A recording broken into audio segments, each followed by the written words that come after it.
Good morning. Good morning. How the devil are we all doing this fine day? Good morning to everybody over on Instagram as well.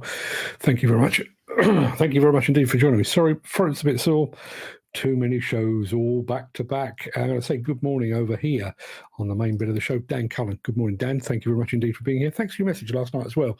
After last night's show, I have to say I was pleasantly surprised with how good the audio reading of the book was. Had lots of good comments, and it's been viewed a good couple of thousand times now, which is, bearing in mind it's just a story, pretty good. I'll come back to all of that in just a moment. Chris Ford is here as well. Morning, Chris. Greetings and good day to you all. Good morning to you as well. Marky Whiting is in the house as well. Pinch and a punch, first day of the month.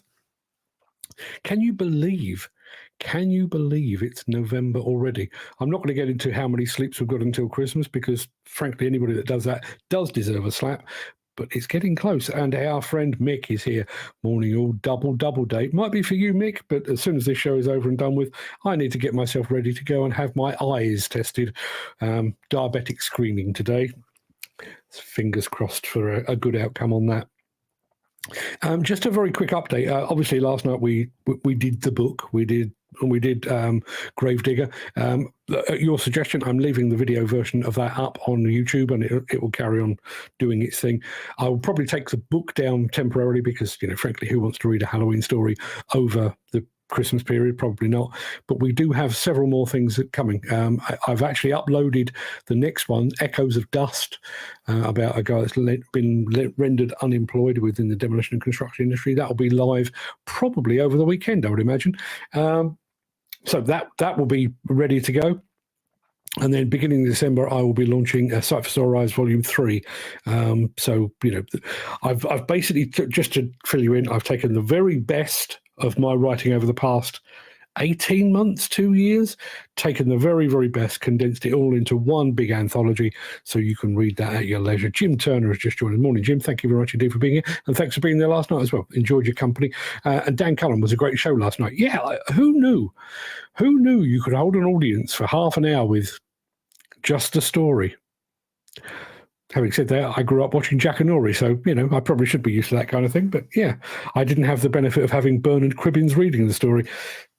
People of a certain age will remember all of that. Now, as we are going into the weekend, and as I have been a bit of a negative Nancy over the past couple of weeks, I'm going to try and do my morning monologue in a very upbeat manner today, so stick around for that. I'm hoping to send you into your long weekend, not your long weekend, into your weekend, feeling pretty positive and upbeat. And just a very quick reminder, and I will say this again at the end of the show, I'm off on Monday and Tuesday. I'm off to Sweden with Volvo, so there will be no show Monday, no show Tuesday. I'll be back with all the news from Volvo on Wednesday. Bear that in mind. So, without further ado, let me roll the intro, post the question of the day, and get this last show of the week and the first show of the new month on the road.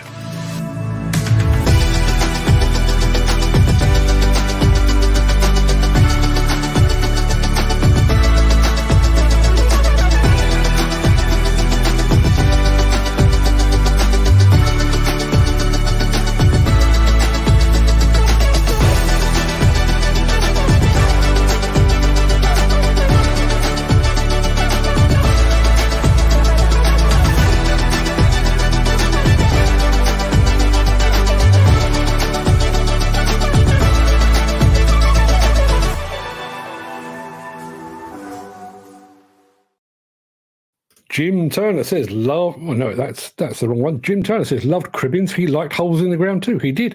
He was the voice of the Wombles, wasn't he? Yeah. Back to sight practice. No show Monday. Yeah, indeed. Mick Norton says, thanks to you and Fred and your dad Fred for last night's audio visual. It was superb. When I shuffle off this Morton call, it might be suitable as my eulogy. Okay. Well, funnily enough, the one that I've just, I wrote it a good while ago, but I finally got around to uploading it, Echoes of Dust. And Chris Ford, you know that last night's book, Gravedigger, I took Gary Muirhead's name in vain for that. The main character in the new book, Echoes of Dust, and this is a much shorter book, is called Chris, because, as I've discovered much to my surprise, I can come up with stories. I can come up with stories really, really easily. I've been doing it for a long while, but I can come up with stories really, really easily. The one thing I can't come up with is character names. I am terrible at coming up with character names. So on this occasion, as I did last time, I'm basically borrowing a name of one of the audience. Ken Hatcher says, I'm having a 5-pound break fast. I saw the photograph, Ken. Looks lovely. Between you and our friend Mick with his double, you've got me all feeling very, very peckish. However, it is Friday the 1st of November. Welcome to the Breakfast Show. I am your host, Mark Anthony, the Walrus of Demolition. In today's show, we're on the road with Develon wheel loaders, actually. We're going to watch as a theatre enjoys its final curtain call. I showed you it as a mystery machine yesterday, but we're going to show you a new Holland dozer in action, and we have a French demolition time-lapse for your viewing pleasure. Plus, as I've already indicated, in my morning monologue, I am hoping to send you into the weekend feeling proud of your accomplishments and your contributions. I'm going to be comparing the temporary nature of politics and industry issues and petty on-site arguments with the permanence of that which is created by the demolition and construction industry. But before we get to all of that, we do have the small matter of this morning's mystery machine to get to, which I can't actually see on my screen. So while you're playing this, I'm going to try and upload it. Back in a sec.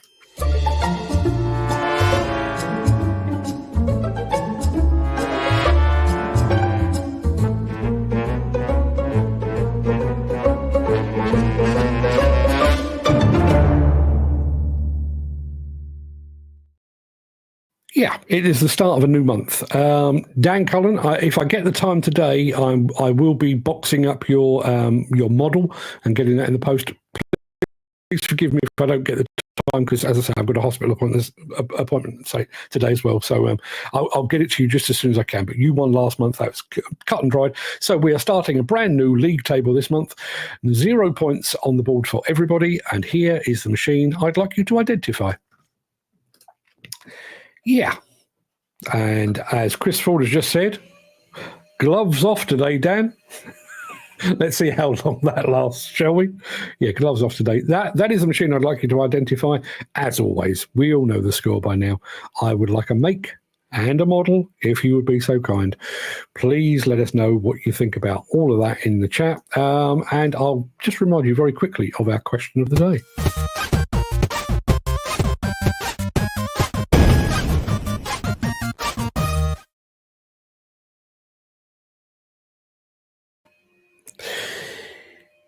Yes, the question of the day. Sorry, I was slightly distracted there. I thought something had gone weirdly wrong. Our question of the day, slightly more tongue-in-cheek today. Our question of the day is this. In the event of a zombie apocalypse, and frankly, it's surely only a matter of time, where are you going to hide? Now, I've given this way more thought than is probably healthy. My original idea was to be on a boat or a ship in the middle of the ocean somewhere, ideally somewhere warm. Caribbean, maybe. I've watched dozens of zombie movies, and I've never seen one of the buggers swim. But where would I get my food? So my current thinking is to hold up at the top of a tower block somewhere and hope that my presence goes unnoticed. I know that food will still be a challenge, but I think I'd still have a fighting chance. So where the zombie apocalypse breaks out tomorrow, and having roamed the streets of London in the recent past, I think it may have already started and just nobody's noticed. Where would you hide in the event of a zombie apocalypse? Going to go back to our mystery machine. Just very quickly, Mick says, oi, no driving after they put them drops in. Thank you very much indeed for the advice, Mick. But my wife is actually taking me today because of that very reason. For those of you the uninitiated, you have a retinal scan, and in order to make your pupils dilate, they put these slightly stingy drops in your eyes. As a result of which, your vision is blurred for a good 2-3 hours afterwards. I didn't realise that was going to be the case. I once had that done after I'd had my whack in the chops with a low-flying brick. I'd had that done at St George's Hospital over in Tooting.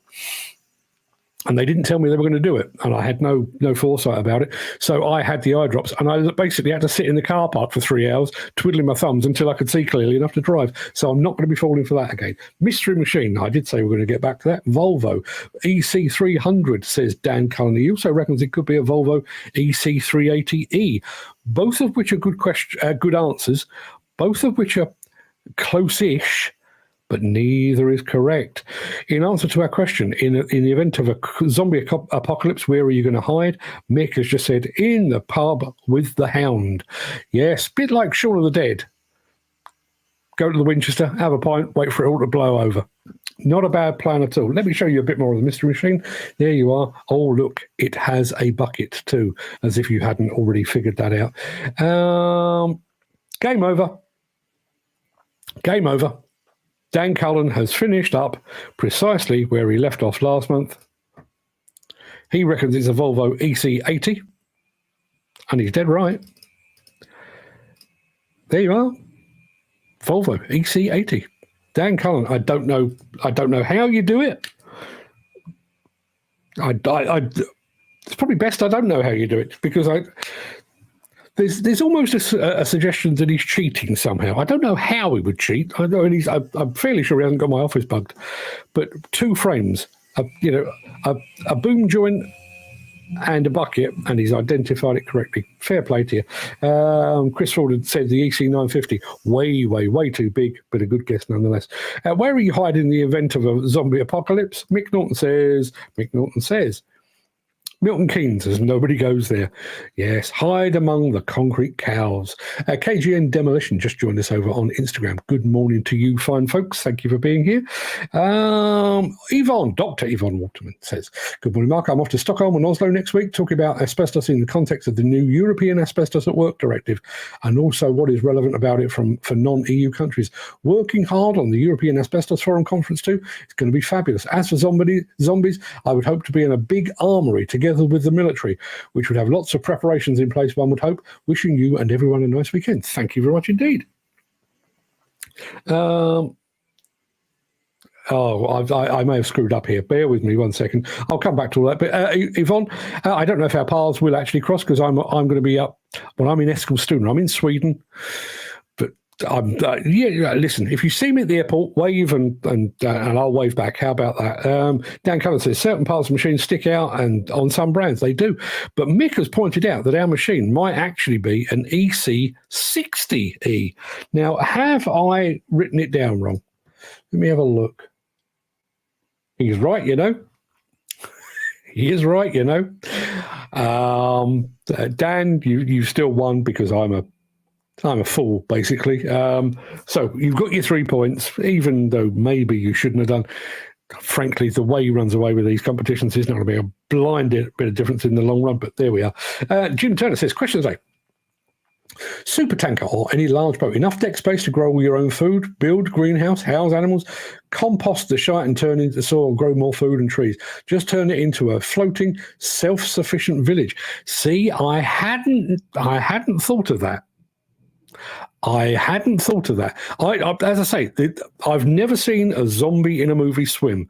And I actually thought, put myself on a nice luxury yacht somewhere just off Barbados, watching the sun come up and watching the sun go down, sipping pina coladas, because, I'll have a ready supply of those, obviously, even though I don't drink. But I did wonder about food. And there is Jim swooping in with the ideas, because he is the ideas man.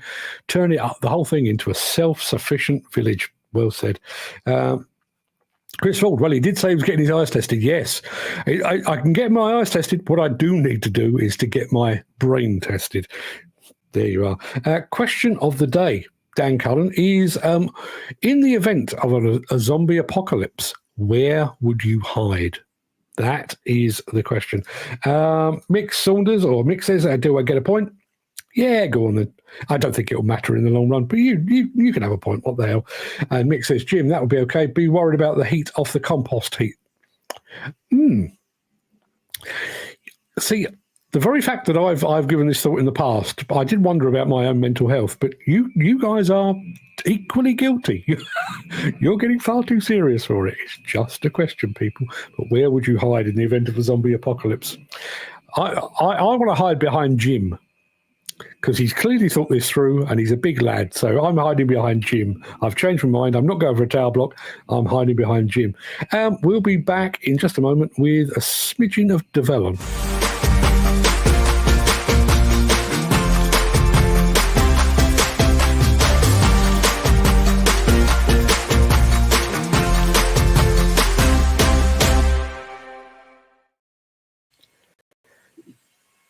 Jim Turner says the heat is the best bit. It means doing its thing and it's working.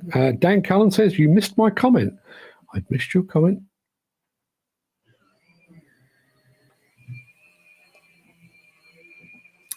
If you mean that one, certain parts of machines stick out on some brands. Could be. Sorry if I have. Just going back to Yvonne Waterman. Yvonne, if you're still watching, these new European asbestos work directives of which you are speaking, why don't you hop on the show? Not this one, but hop on a podcast and we'll have a chat about it. How about that as a notion? I'm away Monday, Tuesday next week. I know you're away for a bit as well. But when you get back, how about you hop on a show so that we can tell the world about all of that? How about that? Right, I promise you some Develon, and Develon you shall jolly well have. We're going off to America, and we're taking to the highways. My name is Greg Melton. I'm the Owen County Highway Superintendent and have been since 2019. Owen County Highway Department takes care of 632 miles of county roads, 113 bridges, and over 300 culverts. Every year, the Owen County Highway Department makes cold mix, and I have worked with Southeastern to rent loaders for that process. It takes 2 loaders. The Develon loader was made available, and we said that we would try it. When I got in that one, I could tell you can get a lot more material in that bucket. You can see how much you're loading with it. The steering wheel's smoother. You can do stuff 10 times better than what you could with any other piece of machinery. One of the big things I like about it is the electronics. I like the see-through bucket. With the transparent bucket, you can see so much more down below you, how much you're digging, how much you're taking from wherever you're doing your job from. If you were digging into it like an embankment and say there's like a phone box or a line underneath, you'd be able to see through to what you're working with and what is around you on the surroundings of the ground where your bucket's going. It's a lot more advanced than what some other people's stuff come out with, and I think that's impressive. Our force dirt mover, the old machine that I just said that was a 1969, went down on us, and we had over 2 miles of road berm out into a road, and it needed picked up rather quickly. You could maneuver that Develon loader in a tight space. We basically loaded 21 triaxle loads of dirt out of the center of the roadway in a matter of 4 hours, and each one of those trucks had about 20 ton of dirt on it. That loader could work in the roadway with the electronics on it. You could see to and from where you were going, which just made it go a lot quicker. I also like its fuel consumption. It burns about 4.2 gallons of fuel an hour. Comparatively speaking, seems to be saving me about 1.5 gallons of fuel an hour. What I can tell you is I definitely like this loader. I would choose the DL250. Southeastern's just helped me with all my rental needs. I've purchased new equipment. I get what I need pretty much when I need it.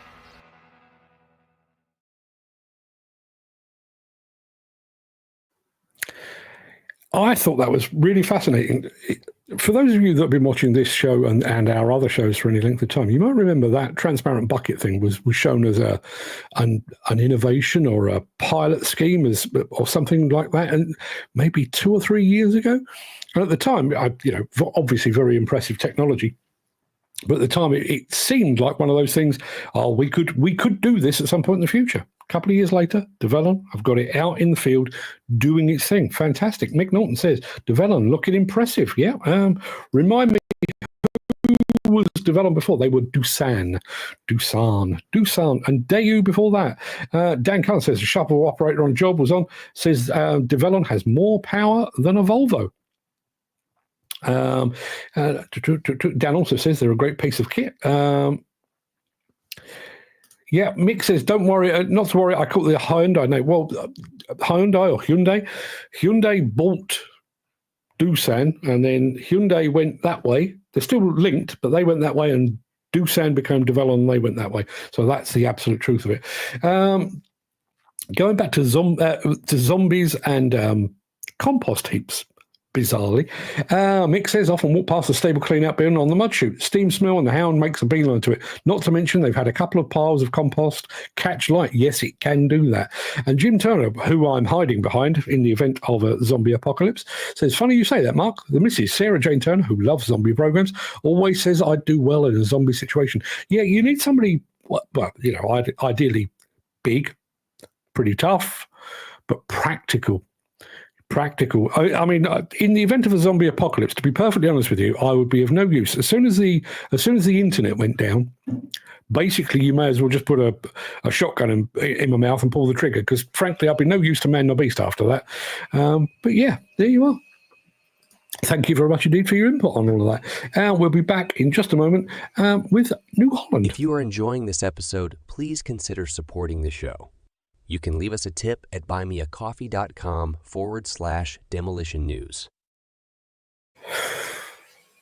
So yesterday, our mystery machine was a New Holland dozer. You may remember that. I think it was in actual fact, I've got it written down here. It was a New Holland D180. I'd completely forgotten that New Holland made dozers. So after yesterday's show, I went looking for a video showing them in action, and I found one. This is it.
How did I possibly forget the New Holland made dozers? Maybe a Fiat Alice, maybe a Case, maybe a Fiat Hitachi. Who the hell knows? But it's got a New Holland badge on it. I don't know how I forgot. Dan Cullen, go back to our zombie apocalypse. He says he would go off to an island, live off his crops. Yeah, the farming background will come in handy there. And Chris Ford, I want to tell you this. He would go to one of his local pubs. It's like the moon, he says. No atmosphere. I love expressions like that. I remember a friend of mine, sadly no longer with us, but he was a massive, massive Manchester City fan, long before they changed grounds, back in the old main road days. He always said that he had a season ticket in the Gene Kelly stand.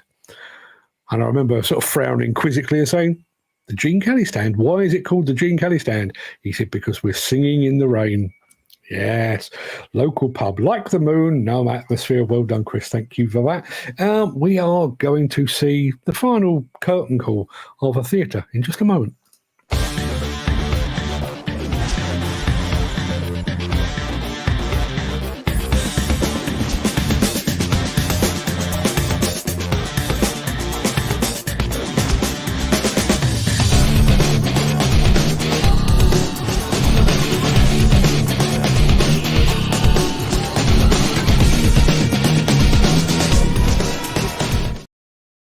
Yeah, somebody sent me a link to this last night. I thought, I'll share this.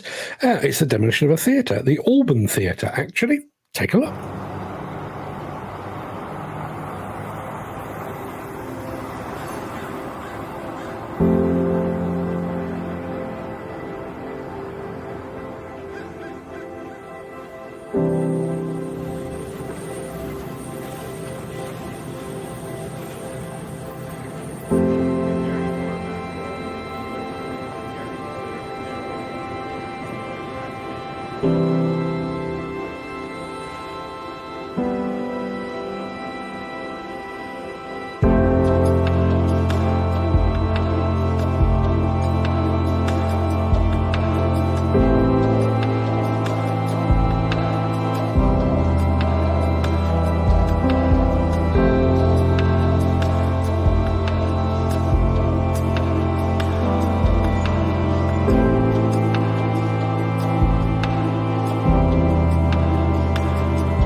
So, lots of very nice arty slow-mo in that. We're going the opposite way in just a moment. Back after Since this. the finance bill came into effect in April, the construction industry has seen a surge of fuel thefts. The rising cost of living has placed an additional risk of theft by employees and contractors, as well as opportunistic thieves. By using diesel dye and placing warnings of its use, you are sending a clear message that this is your fuel.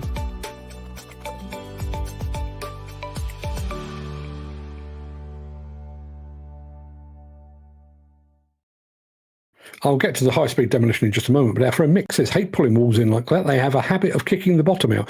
Yeah, and there wasn't much protection provided by 2 rows of cones. Yeah, they do things differently some in other places, don't they? I've promised you some high-speed demolition, and high-speed demolition you shall jolly well have. This is from, well, pretty much the top of the tree in terms of French demolition. This is Cardem doing what Cardem do.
Nice bit of time-lapse, fantastic use of a suspended debris curtain, all good stuff, I would say.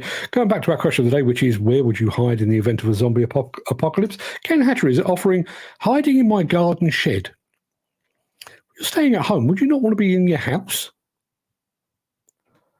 I realise I'm probably giving this too much thought, but would you not want all the mod cons inside your house rather than trying to rough it in your garden shed, or am I missing something?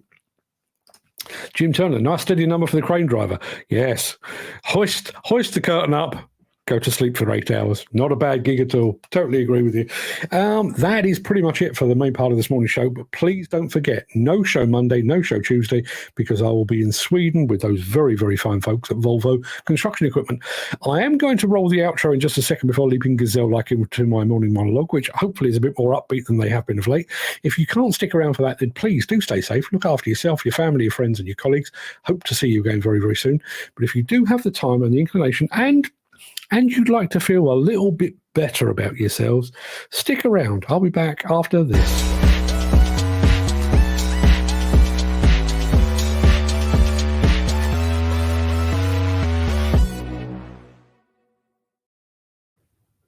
There's a lot of talk at the moment about Rachel Reeves' autumn budget and what it means for the demolition and construction industries. You can hardly go anywhere without hearing someone talking about it. How her budget will change things, what new challenges or opportunities might come our way. But here's the truth. Rachel Reeves won't be in that job forever. Politicians come and go, and so do their policies. Her party might even be voted out in the next election. Any choices she makes now will likely be adjusted, overturned, or completely forgotten in a matter of months or years. We're also caught up in a swirl of concerns about grandfather rights, CSCS cards and NVQs. These things currently dominate industry discussion and discourse. People argue, meetings are held, and decisions are pushed from one committee to the next. But here's the kicker. All of that will resolve itself eventually, one way or another. Just like every other regulation or standard that's ever come and gone, these two will settle, adapt, or change. Think about that petty argument you had with your site supervisor yesterday, the one that got you so worked up you could barely focus for the rest of the day. The reality is that argument is already over, and you'll likely move on to another site soon. Who knows, you may never work with that person again. And the machine you're driving, the one that seems to have a grudge against you with its endless oil leaks and busted seals, That will be repaired or replaced soon enough. It's just a machine after all. Even if it's part of your day-to-day life now, it won't be around forever. Now let's take a step back and look at the bigger picture. Let's talk about what you do that is actually permanent. You see, if you work in demolition or construction, your efforts reach far beyond the daily grind and the endless paperwork. You're building something that lasts. When you're out there clearing a site, laying a foundation, or wiring up a building, you're doing more than just a job. You're part of something bigger. If you've helped build a house, you've done more than just assemble bricks and beams. You've helped create a place where families will live, a place where people will laugh, love, celebrate, and sometimes even mourn. You've given generations of people a shelter, a home, a place to build memories.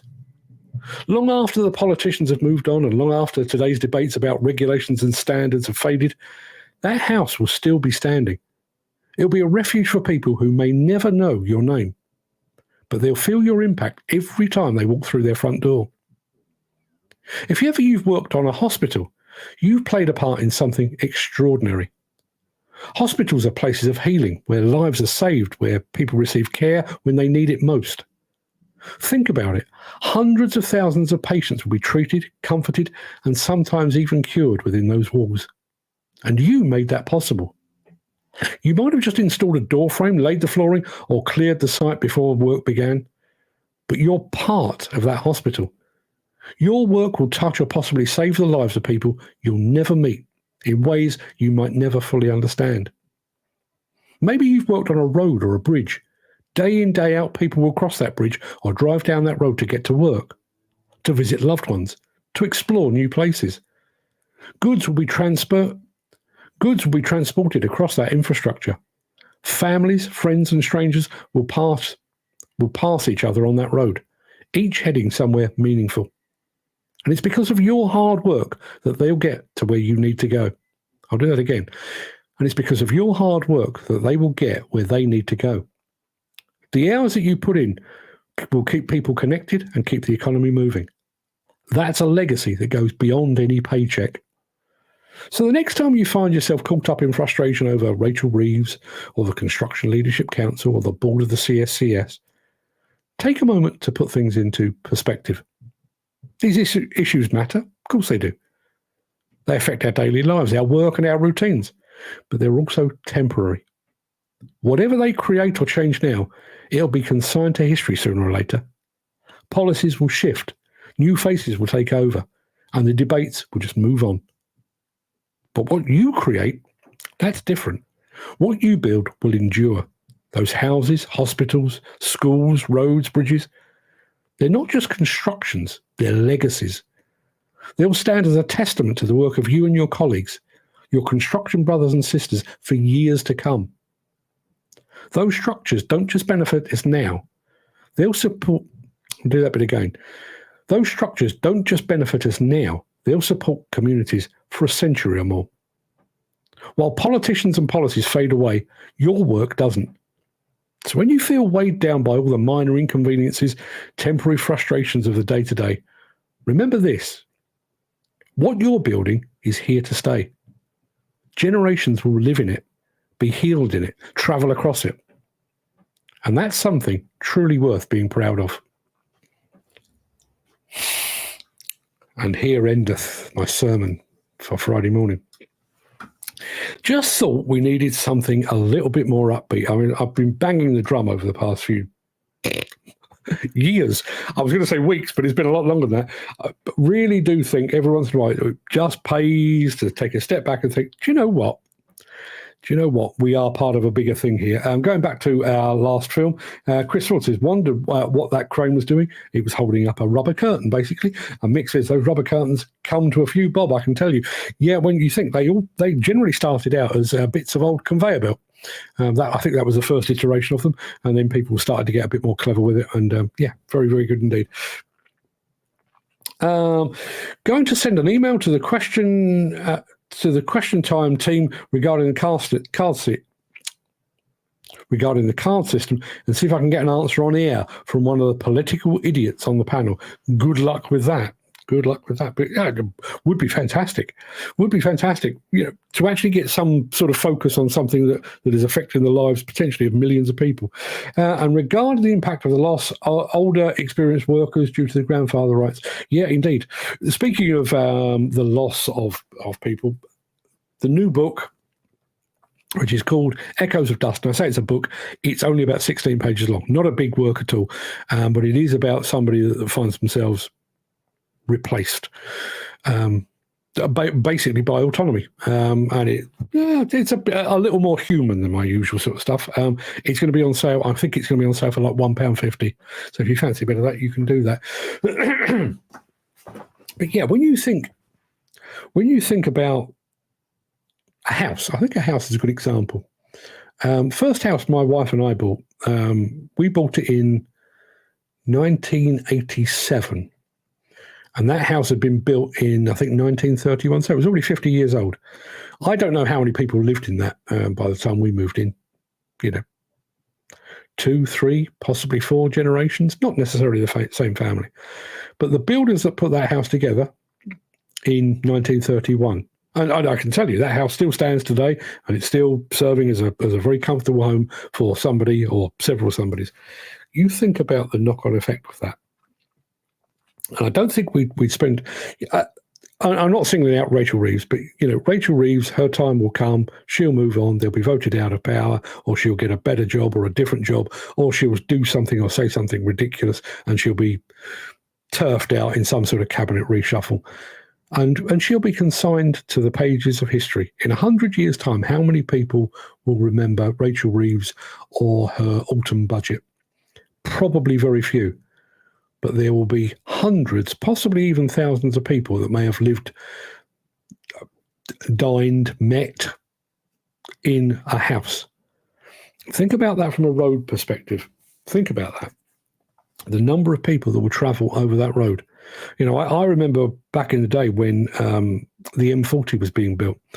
The guy that was running Thwaites at the time, a guy called John Webb, loved helicopters. So, a slightly odd story, but he loved helicopters.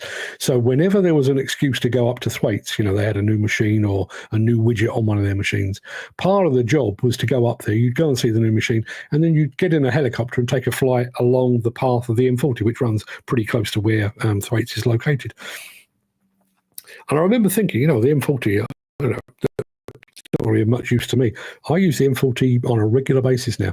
And even now, whatever it is, 30 plus years on, I'm driving along it thinking, this didn't exist. A few years ago, this didn't exist. And for me to get from my home to Birmingham meant me going up the A3, M25, halfway around the M25, M1 and up. Now I go a little bit less than that and up the M40, which is better services, better road, better or less traffic and everything else. It's made a huge difference. And that was built by you guys, not necessarily you guys in particular, but people like you, people behind the leaves of machines, people stood there with a shovel in their hand, people with dirt on their boots and hard hats on their heads. And I think one of the things that inspired me to write that was purely the fact that is so often overlooked. When politicians or regulation makers come up with their new ideas and their fancy schemes and their regulations and their card schemes and everything else, I don't think they're seeing the bigger picture. They're not seeing the contribution that you all make. Not me. I just sit here and talk about it. I don't make a contribution at all. But the contribution that you make, and when you actually look around, I remember doing this when I was. After I'd written my dad does demolition and my dad drives a digger books, going to schools in the local area and explaining to children, exactly what demolition and construction was all about. And it's only when you actually take a step back, I realise you live it and breathe it. I'm well aware of that, and But when you explain to a child, when they're talking about, when I was talking about demolition, what is demolition? When you explain it to an 8-year-old child, well, the house that you live in. Something else was probably there before, but a demolition man or a demolition company came along, knocked all that down, took it away, and that allowed your house to be built. And the school we're in at the moment, there was probably something else there at some point in the past, a demolition crew came along, took that away and replaced it with the school that we're in now. And your local McDonald's that you love to go to with your mum and dad. And, when you go to football with your mum or your dad, the stadium, that used to be something else. It was knocked down. And when you start to actually, extrapolate it and talk about it, just the sheer reach of what construction is and what demolition is and what it does to the national landscape. And I think we can often get caught up. I realise that the budget is fresh in everyone's mind, and I realise it will have a negative impact on those within society, but those within demolition and construction. I realise things like capital gains tax is going to have a major issue in demolition. It's going to have an issue in farming as well. Things like the CSCS scheme and this switch to MVQs, but those are all relatively short-term things. And when you think about the political landscape, which we often do, a lot of the time that politicians spend when they first come to power is basically mending what had gone before. You think back, I was one of those that was, I actually believed that President Obama was the beginning of a new dawn. I think he did a lot of good things, Obamacare and stuff like that. I do think he did a lot of good things. But in absolute truth, he spent the first 2 years of his presidency clearing up after George W. Bush and everything that had involved. Say what you like about Keir Starmer, and I've got to be honest, the more I see of him, the less I like him and the less I appreciate him. But regardless of that, the budget that we've just endured and we will endure for the next few years, that has all been as a result of having to clear up the mess left by the previous incumbents. But they too will be replaced. And yet, things like HS2, you think about HS2, and all the furore that's going on about that. But that will serve Britain, regardless of how long it ends up being, and regardless of where it starts and where it ends. That will serve Britain as a nation for hundreds of years, potentially.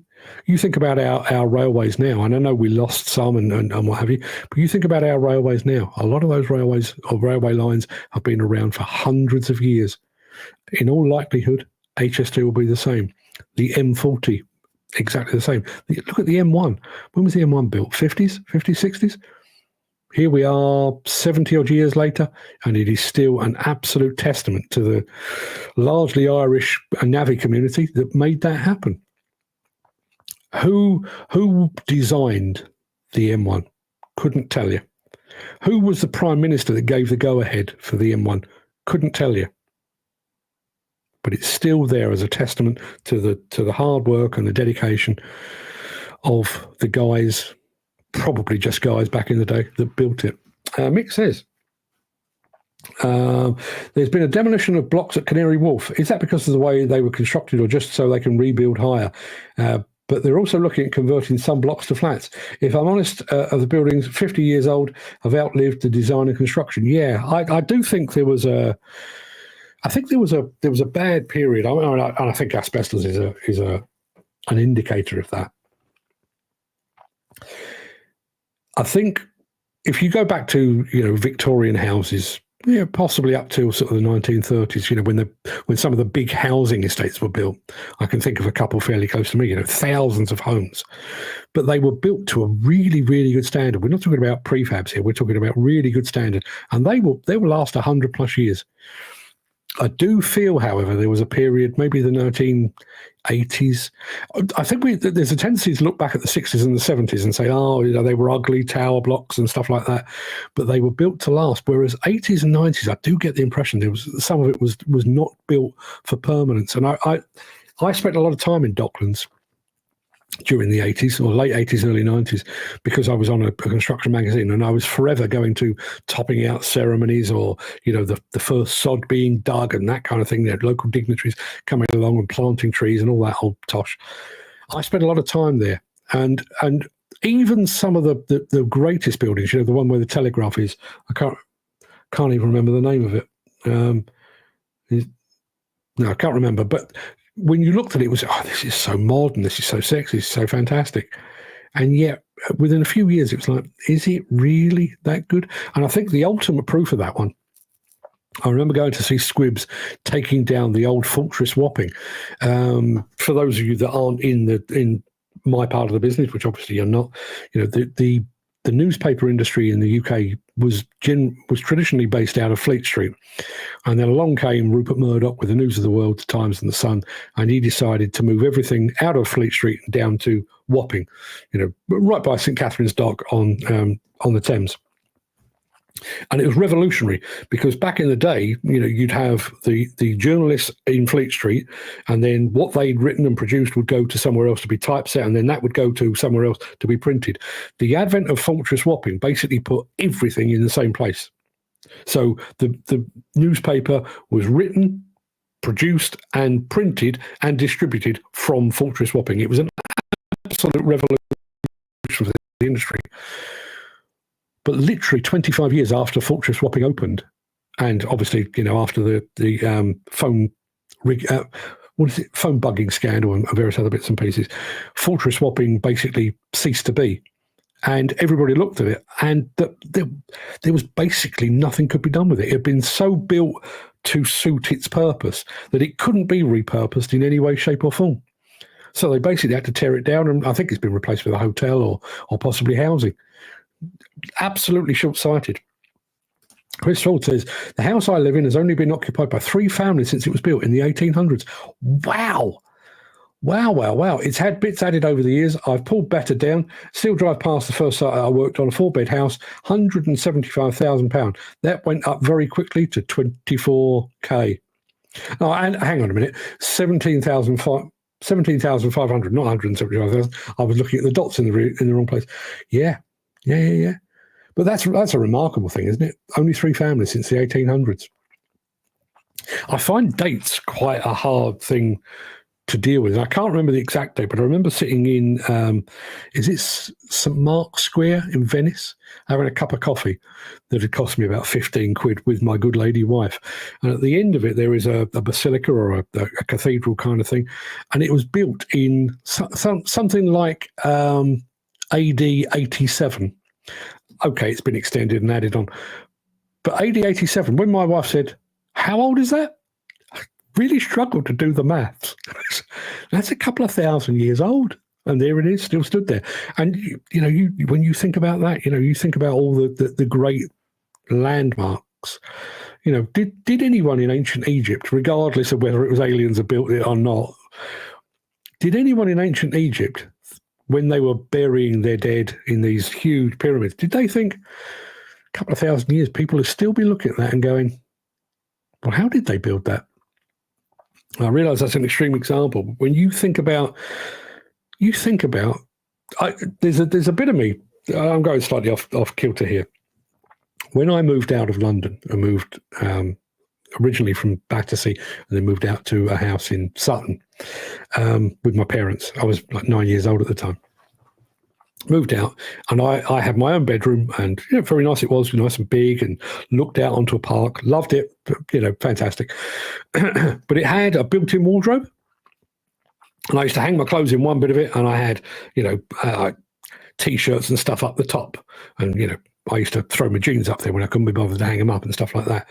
But I once climbed up there, and if you imagine climbing up and then turning around, so I was basically looking at the inside of the wardrobe, and I wrote my name on there. Chances are that's still there. When we moved in, we bought our last house off plan. I've mentioned this before, and we went to see it before a lot of it was put in. We went to see windows being installed and everything else. And we called by one afternoon to check on floor tiles and stuff like that. And one of the builders measured my eldest son, Ollie, put him up against the wall and put a line above his head. And that line above his head, which he wrote his name beside, was then the wall that they put the oven on. One of these mounted ovens. So the chances are my son's little scrawled signature and the line of where his head came to is still there. There's a permanence to that. Let's have a look. Mick says, nope, we've done that one. Those brickies in the old days only got paid if the brickwork was straight and uniform. Is that right? Is that right? That would never fly today, would it? Dan Cullen says, our home has been in our family ancestors for 150 years. Plaque on the wall says it was built in the 1800s. Amazing. And think about that. Obviously, 150 years. So what are you talking about? If you imagine that your family will, for want of a better term, procreate about every 20, 25 years, give or take. So what is that? 25, 50, 75, 100. So there's probably 6 generations odd of people that have gone through that house. But then you think about all of their friends and their nieces and their nephews and their grandchildren and the friends and their work colleagues that will have visited that house over the period of 150 years. In a tiny, tiny way, the impact that will have had on people. They may never have lived there. I wrote a story many, many moons ago. I say many, many moons ago, probably about 2 years ago, about the front door of my best mate's old house. My best mate killed in a motorcycle accident. And our houses, when we were growing up, from sort of the ages of about 15 till our mid-20s, I think, our houses were basically interchangeable. We'd go down the pub, have a few beers, often more than a few beers, and depending which way we staggered, that's where we slept that night. Sometimes we'd stagger towards my home, he'd stay at my house. Sometimes we'd stagger towards his home. And that front door became, that's the story, that front door became kind of an integral part of my growing up and my connection to my mate and to his family. I was there when his sister left that house to get married. I arrived there one evening wearing a kilt just to wind his dad up because his dad was Scottish. I helped to build the pond that's now in the back garden and all of those things. And his family don't live there anymore. He's sadly no longer with us. His family sold up and they've moved off elsewhere. But that house still stands testament to my mate, his family, years and years on. And I think houses tend to do that. Mick says, I was on the old Ravalli press. They also printed The People and a few other weeklies. Never forgot the way the building was put together. The steel was massive, the brickwork unreal. And the same as Caxton Hall. Each window pier had over 2,000 yellow stocks in and shelled out clean. I think that the steel, I can't remember if it was the steel or the concrete. I think it may have been a concrete thing. Because this was early days, I'm going back to fortress swapping here, because it was very early days of computerization. They built these huge, and I do mean, how deep is a floor slab on a building? I don't know. Let's say it's half a meter thick. Well, these were like 2.5 meters thick, because they'd been built completely over-engineered to run these huge cables through, ducting to run these cables through, which obviously we've long since replaced with fiber and no fiber. We're talking about Wi-Fi and that kind of thing. So when it came to actually what can we do with this, the answer was basically fuck all. There's nothing we can do with this. There's no way we can repurpose this building because it was built with one purpose in mind, and that's all it can do. There was talk, and I do think they may have even hosted a part of I think it was like an X Factor or Britain's Got Talent. They either hosted or they talked about hosting one of the live events at the place, because it was a huge, huge place, like a warehouse. Once they'd taken the floors out, it was a huge place. But there was nothing else they could do with it. And just as a very quick point on that, do you remember, and I'm struggling to remember the lady's name. I know she had lots of ginger hair. She was like Rupert Murdoch's right-hand woman. Her name will come to me, I'm sure. But she was the head of the News of the World when, the phone bugging scandal blew up, and, she was proven to be a pretty poor person and stuff. I went into her office with the crew at Squibs. And because the News of the World, the Times and the Sun all shared an office, there was great banks of the wall where they'd blown up front covers of the Sun to, my size, 6 foot tall.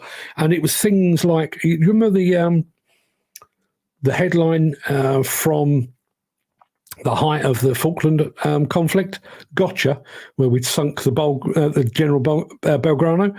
That was 6 foot tall, and Freddie Starr ate my hamster. That was up there as well. All of those very, very famous, ridiculous at times, but all those very famous headlines were there, writ large. And along comes Squib, tore the whole lot down, and you'd never know it was there now. Let's have a look. Dan says, our house was built on soft ground and on floating foundations. There were some clever buggers 150 years ago, wasn't there? Base was only 5 foot wide, 3 foot deep, 3 foot at the top, 8 bedrooms, 8 open fires in it. Nothing quite like an open fire, is there? Formby Construction just joined us over on Instagram, and joining us here on this part of the show, Mr. Muirhead. Good morning, Gary. Good morning, guys. Happy Friday, everyone. Yes, and happy first of the month. Gary, I'm not going to bore you with details of dancing girls and free money, but I can tell you no show Monday, no show Tuesday because I'm in Sweden. I would like to thank you for your input. Over and above everybody else, your inspiration for last night's story. Thank you again for that, and to your good lady wife for allowing me to take her name in vain. New books are coming. One of them is very short. One of them's really quite long. They're going to be coming. The one thing I would say, though, Gary, and please, would you please bear this in mind. We have, over on our Buy Me a Coffee website, we have the ability to buy a membership. If you've bought a membership, please don't feel obliged to buy any of the books. In fact, I'd rather you didn't. Just leave it as it is. I'll give you the books because you're already supporting the channel. So those that have already bought a membership, don't do anything with the books when they land because you'll get them anyway. Just wanted to say that. I think that pretty much does us. As I say, I'm off to the hospital to have my eyes screened today.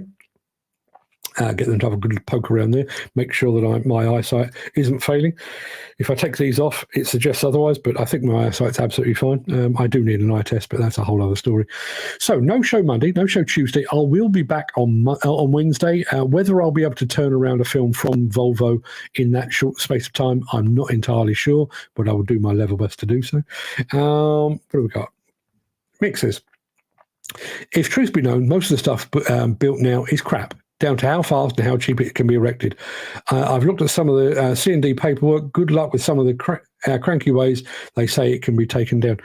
Yeah, I think we've got a lot of issues ahead of us. I don't think we've hit peak asbestos yet. And if Yvonne Altman is still in the house, maybe she can tell you more about that. But, we haven't gone through all of that yet. But I also think the demolition industry has begun to inherit some of the lesser construction from the various booms back in the day. And I think that will come home to roost. And then the generation after that of demolition contractors will have to figure out how to do things like the shard and the gherkin and the walkie-talkie. Good luck with that. Safe journey, Mark. Thank you very much indeed. Gary Muirhead says, have a good time with the fine folks at Volvo. Safe travels. Thank you very much. Safe travels again. See you guys on group. Stay safe and have a fantastic weekend, guys. He's gone into an early lead in the mystery machine and he speaks wisely. Dan Cullen says, stay safe. Have a fantastic weekend, guys. I will merely echo everything that Mr. Cullen has just said. Mick says, have a good trip, leave the tinned fish alone and stay safe. I'm hoping there's some herrings going, but not the tinned variety. We shall see. Everybody, have a fantastic weekend. I'll see you again on Wednesday. Till then, have a good one.